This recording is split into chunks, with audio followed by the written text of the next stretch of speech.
आप सभी स्टूडेंट को good afternoon. UGC net Saraswati academy में आरती वर्मा एजुकेशन पेपर 2 की क्लासेस कराते हैं। तो यहाँ पे आप सभी स्टूडेंट जानते हैं कि हमने आपको जो है यूनिट फर्स्ट क्लास स्टार्ट किया हुआ है। तो यूनिट फर्स्ट क्लास स्टार्ट हुई है, तो इसमें हमने आपको 2 क्लासेस हमने कवर करा दी है।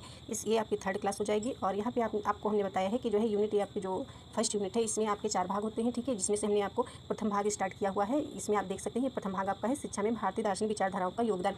इसके अंतर्गत आपको क्या क्या पढ़ना है, कौन कौन से दर्शन पढ़ने हैं, ठीक है। भारतीय दार्शनिक विचारधाराओं का योगदान आपको पढ़ना है, जिसमें आपका एक सांख्य दर्शन आता है, जिसके प्रवर्तक कौन है, तो महर्षि कपिल जी आपके हो जाएंगे। आपको याद रखना है, बोल रहे हैं, ठीक है, महर्षि कपिल हो जाएंगे। और अगला आपका आता है योग दर्शन, तो इसके प्रवर्तक कौन हो जाएंगे योग दर्शन के, तो इसमें आपका जो है हो जाएंगे पतंजलि, ठीक है, महर्षि पतंजलि। और इसके बाद आपका वेदांत दर्शन आता है, ठीक है, वेदांत दर्शन के जो है प्रवर्तक कौन हो जाएंगे, बादरायण हो जाएंगे, याद रखिएगा, ठीक है, ठीक है। इसके बाद आपका जो है बौद्ध दर्शन आता है, बौद्ध दर्शन के प्रवर्तक गौतम बुद्ध जी हैं, ठीक है, याद रखिएगा। और जो जैन दर्शन है, तो जैन दर्शन भी आपको याद रखना है, महावीर स्वामी हो जाएंगे, ठीक है, जो अंतिम तीर्थकार थे 24, और प्रथम तीर्थकार जो थे वो ऋषभदेव थे। और ये जो आपका दयानंद दर्शन है, ये टॉपिक में कम ही पूछा जाता है। इसमें आपके जो है ये स्वामी दयानंद सरस्वती हो जाएंगे इसके प्रवर्तक, ठीक है। तो ये आपको 6 दर्शन है, जिसमें से आपका एक इंपॉर्टेंट ये दर्शन हो जाएगा, ठीक है। यहाँ पे ये जो दर्शन है आपका ये इंपॉर्टेंट है, और एक योग दर्शन इंपॉर्टेंट है, ठीक है, और एक ये बौद्ध दर्शन, ये दोनों इंपॉर्टेंट है। वैसे प्रवर्तक आपको याद रखना है कि कौन से किसके प्रवर्तक हैं, ठीक है, किस दर्शन के, ये नोट करिएगा आप, अच्छे से इसको कवर करिएगा, पढ़िएगा। अब हम स्टार्ट करने वाले मेन पॉइंट आपको बताएंगे। रिवीजन क्लास के तौर पे आप पढ़िएगा। इसके पहले हमने जून का जो पेपर आपका हुआ है उसमें हमने आपको पढ़ा रखा है, ठीक है, वो इंपॉर्टेंट क्लासेस सारी थ्योरी क्लासेस, और ये भी आपकी थ्योरी क्लासेस है, और उसमें हमने जो है डिटेल में पढ़ाया हुआ है। डिटेल में ये भी हम पढ़ाएंगे, पर इसमें जो है थोड़ा रिवीजन के तौर पर पढ़ाएंगे। तो यहाँ पे आप देखिएगा सांख्य दर्शन, जो हमने आपको बताया है कि महर्षि कपिल जी माने जाते हैं, यानी प्रवर्तक, ठीक है। महर्षि कपिल प्रथम व्यक्ति हैं जिन्होंने वेद साहित्य में निहित दार्शनिक सिद्धांतों का विवेचन शुद्ध रूप में करके सांख्य दर्शन का प्रतिपादन किया है। महर्षि कपिल के 2 ग्रंथ उपलब्ध हैं, सांख्य सूत्र और तत्व समास। ये आपको याद रखना है, तत्व समास में 22 सूत्र हैं, ठीक है, सांख्य सूत्र में जो है 537 सूत्र हैं। ये इंपॉर्टेंट है, और आपको इंपॉर्टेंट ही हम पॉइंट बताने वाले हैं यहाँ पे। इसके बाद जो आपसे पेपर में, आपके पेपर में जो पूछा जाता है, ठीक है, वही इंपॉर्टेंट। और इसके बाद आपको क्या देखना है यहाँ पे, ये जो पुरुष तत्व होता है, ठीक है, ये पुरुष एक आपका प्रकृति, या पढ़ लीजिएगा चाहे तो, ठीक है। और प्रकृति के 3 गुण, ये 3 गुण भी आपको याद रखना है, क्या होता है सत्व, क्या होता है, यानी सत्वगुण, ठीक है, इसको सत्वगुण बोलते हैं। रजस यानी कि रजोगुण बोलते हैं, तमस यानी तमोगुण, ठीक है। ये चीज़ें आपका है, इसको आप अच्छे से पढ़िए, कवर करिएगा।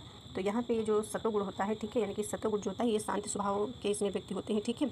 इसमें जो लिखा हुआ है इसको भी पढ़ सकते हो। सत्य प्रकृति का वह तत्व है जो आनंद प्रकाश, लघु और उज्जवल प्रकाशमान का प्रकृति का है, ठीक है, कलर सफ़ेद होता है। तो कहने का मतलब है इसमें जो व्यक्ति होते हैं, सतगुण के अंतर्गत जो व्यक्ति आते हैं वो आनंद और जो है शांति स्वभाव के होते हैं, दयालु होते हैं, सत्य स्वभाव, ठीक है, सत्य का प्रतीक, ठीक है। और इसके बाद देखिएगा रजस गुण जो है आपको रजोगुणी, यानी कि रजोगुणी जो व्यक्ति इसमें होते हैं, रजोगुणी व्यक्ति, ठीक है। तो इसमें जो व्यक्ति होते हैं वे सक्रिय होते हैं, यानी कि किसी कार्य को करने में एक्टिव होते हैं, सक्रिय होते हैं।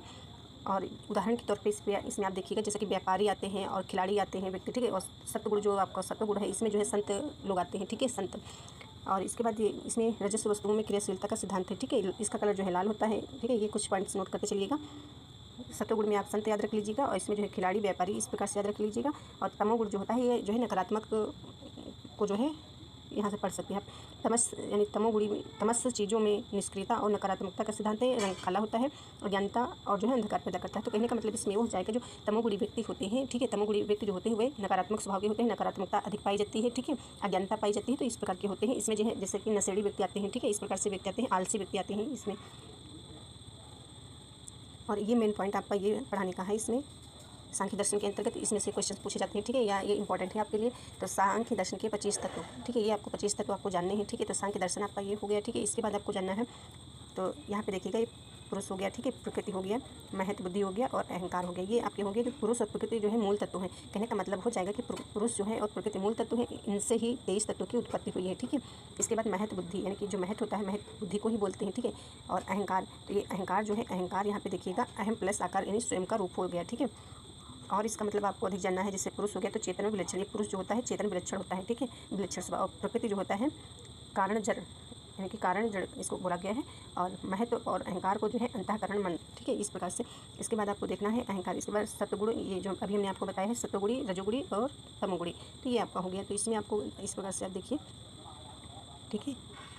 तो यहाँ पे सत्वगुण जो होता है इसमें आपने देखा कि ये उभयनेन्द्रिय, ठीक है, इसमें मन आपका आ गया, और सत्वगुण के अंदर ज्ञानेंद्रिया हो गया, ठीक है। और इसके बाद आपने कर्मेंद्रिया देखा, और ये तमगुणी में आपने जो है पंच तन्मात्राएँ देखा, तन्मात्रा लिखा हुआ, ठीक है। ये देखा और पंच महाभूत देखा। तो यहाँ पे आपको ये सारे पॉइंट्स आपको याद कर लेने हैं कि उभय इंद्रिय के अंतर्गत मन आता है। ज्ञानेंद्रिय के अंतर्गत 5 तत्व है, त्वचा, जीभ, कान, नाक, आँख। ज्ञानेंद्रिय आप सभी स्टूडेंट को पता ही होगा। कर्मेंद्रिय इसके अंतर्गत आपको देखना है, इसमें जो आप काम करते हैं, ठीक है। तो यहाँ पे आपने देखा हाथ, पैर, गुदा, जननेंद्रिय, मुँह, ये आपको 5 याद करना है सीक्वेंस में। तन्मात्राएं यानी 5, रूप, गंध, शब्द, रस, स्पर्श, ठीक है, ये हो गए आपके। और पंच महाभूत पृथ्वी हो गए, जल हो गया, और अग्नि हो गया, वायु हो गया, आकाश हो गया। तो इसमें एक क्वेश्चन और पूछा जाता है, जैसे कि जल, पृथ्वी, वायु, अग्नि, आकाश, ये जो आपके पंच महाभूत हैं ये स्थूल तत्व हैं, ठीक है। ये भी आपको इंपॉर्टेंट है, आपका पॉइंट याद रखिएगा। स्थूल लिख लीजिएगा, स्थूल तत्व, ठीक है, स्थूल तत्व हैं। और ये सूक्ष्म तत्व हैं, इनको जो है तन्मात्राएं, ये जो है रूप, गंध, शब्द, रस, स्पर्श, ये सूक्ष्म तत्व हैं, ठीक है। इसे सूक्ष्म तत्व बोलते हैं, याद रखिएगा आप सभी स्टूडेंट। इसके बाद यहाँ से आप देखिए, ये यहाँ हम लिख देते हैं आपका ये स्थूल लिखा हुआ है, आप अच्छे से पढ़िएगा, ठीक है। स्थूल तत्व, ठीक है। और ये जो है आपका सूक्ष्म तत्व हो जाएगा, सूक्ष्म तत्व। तो यहाँ पे प्रकृति पुरुष आपने देखा, पढ़ा ही इसको, ठीक है। इसके बाद आपको देखना है अंतःकरण, ठीक है। अंतःकरण में जो है मन, बुद्धि, अहंकार आपका आ गया, ठीक है। 3 प्रकार इसमें दिए, ज्ञानेंद्रिय, त्वचा, जीभ, कान, नाक, ये आपने देखा। आपको सारा का सारा ये जो है टेबल यानी कि सारी रट लेनी है, ठीक है। ज्ञानेंद्रियाँ आपको याद रखना है 5, कर्मेंद्रियाँ याद रखना है, ठीक है, 5, हाथ, मुँह, पैर, ठीक है, मुँह, हाथ, पैर, गुदा, जननेंद्रिय, ठीक है। और तन्मात्राएं यानी कि 5 जो है तन्मात्राएं होती हैं, रूप, गंध, शब्द, रस, स्पर्श, ठीक है। किसी स्टूडेंट को किसी भी प्रकार से याद होगा, किसी को किसी प्रकार से, क्योंकि ये वर्ड जो है आगे पीछे हो सकते हैं। और पंच महाभूत पृथ्वी, जल, अग्नि, वायु, आकाश, 5 टोटल मिलाकर के आपके जो है कितने हो जाएंगे, 25 होते हैं, ठीक है। तो इस प्रकार से आपको याद रखना है, अच्छे से कवर करना है आपको। तो किस प्रकार से यहाँ पे देखा 5, 5, 5 में 20 हो गए ये आपके, ठीक है। 20, 3, 23 हो गए, 23, 24, 25, ये आपके टोटल मिलाकर के 25 हो जाएंगे, ठीक है।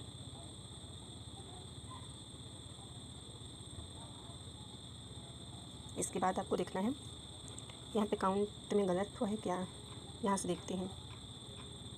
ये 20 हो गए आपके, 20, 3, 23, 24, ये 2 नंबर गलत लिखा हुआ है यहाँ पे, इसलिए गलती हो रही है। इसको जो है 1 ही जोड़िएगा, ठीक है। यानी कि 20 आपके ये हो गए, 23 हो गए, फिर 24 हो गए, फिर ये 25 हो गया पुरुष। इस प्रकार से आपका है, ठीक है। यहाँ से आप काउंट कर सकते हैं। जैसे कि आपने देखा 5 यहाँ, 5 यहाँ, 5 यहाँ, कर्मेंद्रियाँ 5, तो ये आपके 20 हो गए टोटल, ठीक है। 20 और ये मिलाकर के आपके 4 हैं, ठीक है। तो आपने 4, 24 हो गया, और एक ये 25, ठीक है। इस प्रकार से काउंट करिएगा, 25 तक तो आपके पूरे होते हैं यहाँ पे। इसके बाद आपको थोड़ा इंपॉर्टेंट ये भी आपका है, तो यहाँ पे ये भी आप देख सकेंगे। प्रकृति यानी कि प्रकृति हो गई, ठीक है। प्रकृति, विकृत, महत, अहंकार, तन्मात्रा, ठीक है। तो ये आपका जो है प्रकृति और विकृत के अंतर्गत आएंगे, ठीक है। महत, अहंकार, इंद्रियाँ और पंच महाभूत जो होते हैं विकृति कहलाते हैं आपके। पुरुष जो है विलक्षण, ठीक है। तो इस प्रकार से आपको याद रखना है कि कौन सा किसके अंतर्गत आएगा, कैसे है, क्या है, ठीक है। ये सब कुछ आपको याद रखना है। क्वेश्चन कैसे पूछा जाता है, जैसे कि ये मिलान करने में इस प्रकार से आ जाता है। तो प्रकृति, ठीक है, केवल कारण है, ठीक है। प्रकृति आप जानते हैं, प्रकृति केवल कारण है। और 5 ज्ञानेंद्रियाँ और 5 कर्मेंद्रियाँ तथा 5 स्थूल तत्व। तो यहाँ पे अभी हमने आपको बताया है स्थूल और सूक्ष्म, 5 ज्ञानेंद्रियाँ और 5 कर्मेंद्रियाँ, ठीक है, तथा 5 स्थूल तत्व और मन। तो इस प्रकार से स्थूल तत्व हमने आपको बता ही दिया है, ये हैं, ठीक है, पंच महाभूत। तो केवल प्रभाव हैं, ठीक है, ये केवल प्रभाव हो जाएंगे। इसके बाद आपको देखना है महत, अहंकार और 5 सूक्ष्म तत्व। सूक्ष्म तत्व ये हमने आपको बताया है कि ये आपके सूक्ष्म तत्व है, ठीक है। रूप, गंध, शब्द, रस, स्पर्श, तो ये कारण और प्रभाव दोनों हैं, ठीक है। ये कारण और प्रभाव दोनों हैं। पुरुष ना तो कारण है और ना ही प्रभाव है, ठीक है। इसको आपको अच्छे से याद कर लेना है, ठीक है। केवल कारण आपसे पूछा जाए तो प्रकृति है, केवल प्रभाव तो 5 ज्ञानेंद्रिया, 5 कर्मेंद्रिया, कहने का मतलब ये हो जाएगा ज्ञानेंद्रिया, कर्मेंद्रिया, ठीक है। और 5 स्थूल ये, ठीक है। तो ये केवल प्रभाव हो जाएंगे, आपको याद रखना है। और मन आपका एक यहाँ पे। इसके बाद आपको देखना है कारण और प्रभाव दोनों, ये पॉइंट आपको देखना है। तो इसमें महत, अहंकार और 5 सूक्ष्म तत्व हो जाएंगे, जो सूक्ष्म तत्व तन्मात्राएं, ठीक है। इस प्रकार से आपको ध्यान रखना है, याद रखना है। ना तो कारण और ना ही प्रभाव, तो ये पुरुष हो जाएगा। ये पॉइंट्स आपको नोट कर लेना है, याद कर लेना है, ठीक है। इसके बाद आप देखिएगा सांख्य दर्शन में शिक्षा का अर्थ हेडिंग्स है आपके, ठीक है। ये सांख्य दर्शन में प्रकृति तथा पुरुष दोनों को मूल तत्व माना गया है, माना जाता है, कह सकते हो। और इनमें मूलभूत अंतर भी किया है। इस प्रकार शिक्षा की प्रक्रिया, यानी कि इस प्रकार शिक्षा की प्रक्रिया भी ऐसी होनी चाहिए जो प्रकृति और पुरुष के भेद, क्या लिखा हुआ है, भेद ज्ञान प्रदान कर सके, यानी कि भेद को जो है भेद का ज्ञान प्रदान कर सके। इस प्रकार से आपका ये है, ठीक है। इसके बाद मनुष्य की बाह्य तथा आंतरिक रचनाओं के संबंध में ज्ञान प्रदान कर सके। तो ये उद्देश्य आपके हो जाएंगे सांख्य दर्शन में शिक्षा के उद्देश्य, सैद्धांतिक पक्ष और व्यवहारिक पक्ष। तो ये जो सांख्य दर्शन आपका होता है सैद्धांतिक पक्ष होता है, ये सांख्य दर्शन आपका सैद्धांतिक पक्ष होता है। योग दर्शन आपका जो होता है वो व्यवहारिक पक्ष होता है, ठीक है। और शारीरिक विकास करना, इसमें ज्ञानेंद्रिय, कर्मेंद्रिय तथा ज्ञानेंद्रियों का विकास संगत किया गया है। ये सारे पॉइंट्स आपको हो गए। मोक्ष प्राप्त करना, सर्वांगीण विकास करना, जो इंपॉर्टेंट है उसी को हम पढ़ाएंगे, बताएंगे, ठीक है। और इसको आप थोड़ा ध्यान से देख सकते हैं, ये भी इंपॉर्टेंट है आपका सांख्य दर्शन की प्रमुख विशेषताएं, जिससे आपको समझ में आएगी सारणी। प्रकृति एवं पुरुष मूल तत्व है, यानी कि प्रकृति एवं पुरुष मूल तत्व है, स्वतंत्र है, आदि अनंत है। प्रकृति जड़ है, पुरुष चेतन है, पुरुष निर्गुण है और प्रकृति सत, रज, तम तीन गुणों से युक्त है, यानी कि जो प्रकृति होता है, ठीक है, प्रकृति तो सत्य रज तम गुणों से युक्त है। कहने का मतलब हो गया सत्वगुण रजोगुण तम गुण, जो हमने अभी आपको बताया है।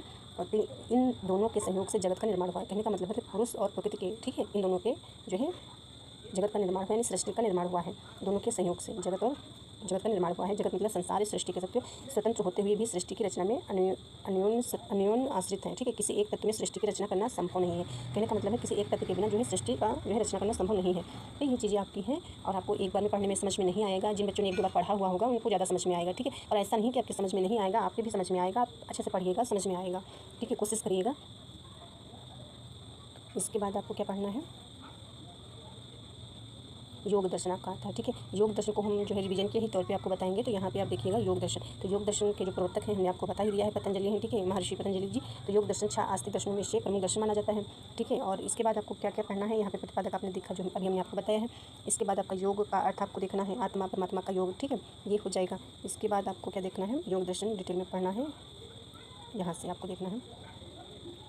योग दर्शन की परिभाषा देख सकते हैं। भारतीय दर्शन की वह विचारधारा है जो इस ब्रह्मांड को ईश्वर द्वारा प्रकृति पुरुष के योग से निर्मित मानती है। आदि अनंत ईश्वर कर्मफल भोग से मुक्त, आत्मा कर्मफल का भोक्ता। योग दर्शन के तत्व कौन से होते हैं, तत्व मीमांसा, ज्ञान मीमांसा, मूल्य एवं जो है आचार मीमांसा कह सकते हो।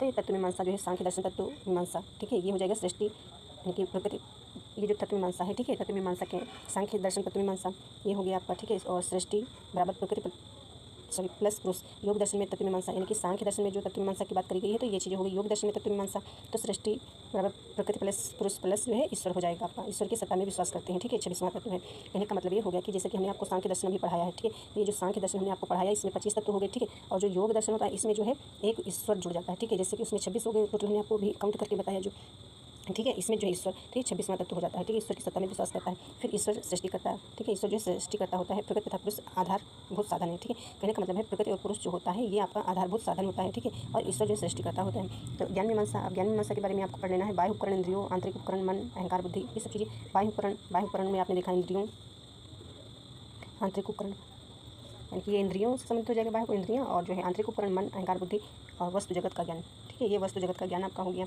इसके बाद मूल आचार मीमांसा आपको देखना है, मूल एवं आचार मीमांसा, तो ये योग का अर्थ चित्त वृत्तियों का निरोध। आप योग दर्शन आप पढ़ रहे हैं, ठीक है, योग दर्शन तत्व। इसके बाद आपको पढ़ना है ये चीज़ें हैं, तो ये चीज़ें भी आपके लिए ज़रूरी हैं, पर ये आप अपने आप से पढ़ सकते हैं। योग दर्शन में 5 प्रकार के क्लेश बताए गए। यदि आपसे पूछा जाए कि योग दर्शन में क्लेश, ठीक है, तो क्लेश आपको याद रखना है कि अविद्या, अस्मिता, राग, द्वेष, अभिनिवेश, ठीक है, ये आपके 5 प्रकार के हैं। इसमें आप देख सकते हैं अविद्या मतलब इसका अर्थ है मिथ्या रूप ज्ञान, ठीक है, यानी कि अविद्या मतलब अमिथ्या, ठीक है, सॉरी मिथ्या रूप ज्ञान, ठीक है, यानी झूठा ज्ञान। और अस्मिता मतलब करता हुआ कर्म को एक मान लेना अस्मिता है। राग विषय सुखों के प्रति आसक्ति ही राग है। ये सब आपको पढ़ लेना है। इसमें जो मेन पॉइंट है वही हम आपको बताने वाले हैं।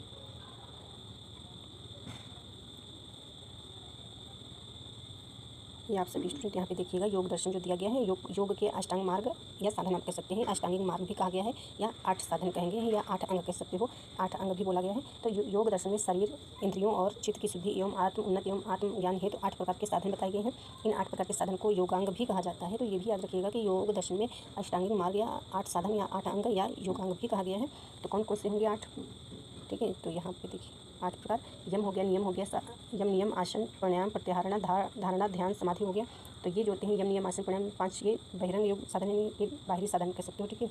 और ये धारणा ध्यान ये जो है योग, अंतरंग योग साधन, आंतरिक जो है साधन है योग है कह सकते हो, ठीक है, यानी कि योगासन, ठीक है, जो योग किए जाते हैं, ठीक है, आंतरिक। अभी इसको जो है डिटेल में बताएंगे। और इसमें देख सकते हैं यम को जो है 5 भागों में बांटा गया है और नियम को भी 5 भागों में बांटा गया है। तो यहाँ पे आप देखिएगा, यहाँ पे लिखा हुआ है और यहाँ पे थोड़ा डिटेल में हम बता सकते हैं। यहाँ से देखिएगा तो यहाँ पे आप देखिएगा यम जो है आपके 5 प्रकार हैं, अहिंसा, सत्य, अस्तेय, ब्रह्मचर्य, अपरिग्रह। ये सारी पॉइंट्स आपको याद कर लेने हैं। नियम सोच मतलब जो सोचते हैं आप, थिंकिंग, ठीक है, थॉट्स, सोच यानी थिंकिंग जो सोच रहे हैं, तो ये सोच लिखा हुआ, ठीक है, सोचना, ये सोच लिखा हुआ, सोचना मतलब है संतोष, तपस, स्वाध्याय, ईश्वर प्रणिधान और आसन। फिर प्राणायाम के अंतर्गत पूरक, कुंभक, रेचक आता है। तो ये कुछ पॉइंट्स हैं जो आपको याद ही रखने हैं। तो इस प्रकार से आपको सारा का सारा याद रखना है। और जो यम है आपका, ठीक है, ये पहला अंग है, यानी अष्टांग योग का पहला जो अंग, योगांग या अंग कह सकते हैं, साधन, पहला साधन कह सकते हो। तो योग का प्रथम अंग है बाह्य एवं आंतरिक इंद्रियों के संयम की क्रिया को यम कहते हैं, ठीक है, आंतरिक, बाह्य एवं आंतरिक इंद्रियों के संयम को। तो यहाँ पे अहिंसा मतलब आपको पढ़ लेना है, हिंसा नहीं करना, सत्य यानी सत्य के रास्ते पर चलना, झूठ नहीं बोलना, अस्तेय का अर्थ चोरी न करना, प्रत्याग करना, चोरी नहीं करना, ब्रह्मचर्य यानी कि विषयासक्ति की ओर झुकने वाली वृत्ति का प्रत्याग करना, यानी कि अच्छा आचरण करना, ठीक है, और अपरिग्रह यानी कि लोभ विषयासक्ति जो है का त्याग करना, उनकी अपरिग्रह यानी कि बुराइयों का त्याग करना हो जाएगा। तो इस प्रकार से आपको याद रखना है। और नियम नियम के अंतर्गत जो है नियम योग का दूसरा अंग है, यानी कि जो अष्टांग योग मार्ग का साधन आपका है, सेकंड नंबर का है, आप जानते हैं। तो इसमें भी आपको ध्यान से पढ़ना होगा, यानी कि नियम का अर्थ है सदाचार का पालन करना। नियम से आपको पता ही चल रहा है, ठीक है। नियम 5 माने गए हैं जो आपके हैं। सोच यानी स्वच्छता या कह सकते हो सोच, जो थिंकिंग आपकी होगी।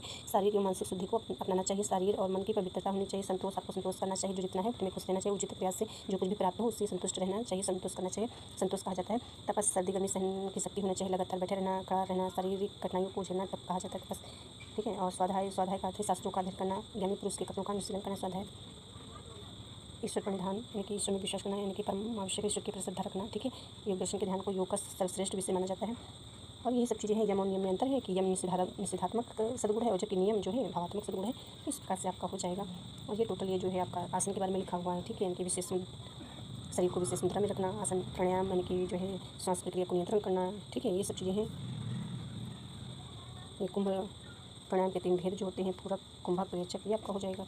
पूरक में जो होता है आपका, पूरक प्राणायाम का वह अंग है जिसमें गहरी सांस ली जाती है। पूरक में गहरी सांस ली जाती है। कुंभक में जो है श्वास को भीतर रोका जाता है। पूरक में गहरी सांस ली जाती है, इसमें श्वास को जो है भीतर रोका जाता है। इसमें जो है रेचक में श्वास को बाहर निकाला जाता है। ये हो गया। तो ये चीज़ें आपकी हो गई। कहने का प्राणायाम को सांस लेने और सांस छोड़ने के रूप में वर्णित किया गया है, जो ध्यान में सुधार कर सके, ठीक है। यानी कि ध्यान में सुधार किया जा सकता है। प्राणायाम जो है जैसे कि आपको पढ़ाई करना हो तो कहते हैं ध्यान पहले दीजिए, ठीक है। यानी कि थोड़ा शांत रहिए, तो आपको जो है तो इसमें बताएगा कि जो योगा आपको बताया जाता है कि पहले योगा कर लीजिए, ठीक है, तो मन शांत हो जाता है। तो सांस लेना और जो है छोड़ने के रूप में वर्णित किया गया है प्राणायाम को। तो इसी प्रकार से ये सारे पॉइंट्स आपके हैं, आप एक नज़र में देख लीजिएगा। प्रत्याहार हो गया, ठीक है। यानी कि इसका अर्थ हो जाता है, प्रत्याहार का अर्थ है इंद्रियों को बाह्य विषयों से हटाना। प्रत्याहार उन्हें मन के वश में रखना, यानी कि मन के वश में रखना इंद्रियों को, ठीक है। और धारणा, ध्यान, यानी कि धारणा का अर्थ है चित्त को अभिष्ट विषय पर केंद्रित करना, ठीक है। यानी कि ध्यान देना, बिंदु पर रखने का कार्य करती है। धारणा किसी एक वस्तु या बिंदु पर ध्यान रखने का कार्य करती है। तो इस तरीके से आपको याद कर लेना है, ज़्यादा टफ नहीं है। और इसमें से आपको हमने 2 पॉइंट्स आपको पढ़ा रखे हैं, जो जैसे कि हमने आपको आज की क्लास में बताया कि सांख्य दर्शन के बारे में। तो सांख्य दर्शन की आपको जो है सारणी याद रखनी है, और सभी स्टूडेंट को जो ये सारणी है, ठीक है, ये आपको याद रखना है, अच्छे से कवर करना है सांख्य दर्शन के अंतर्गत। और इसके बाद जो हमने योग दर्शन पढ़ाया हुआ है, तो योग दर्शन के बारे में और हाँ एक पॉइंट ये जो हमने आपको बताया यहाँ पे, ये सारा आपको याद रखना है, ठीक है।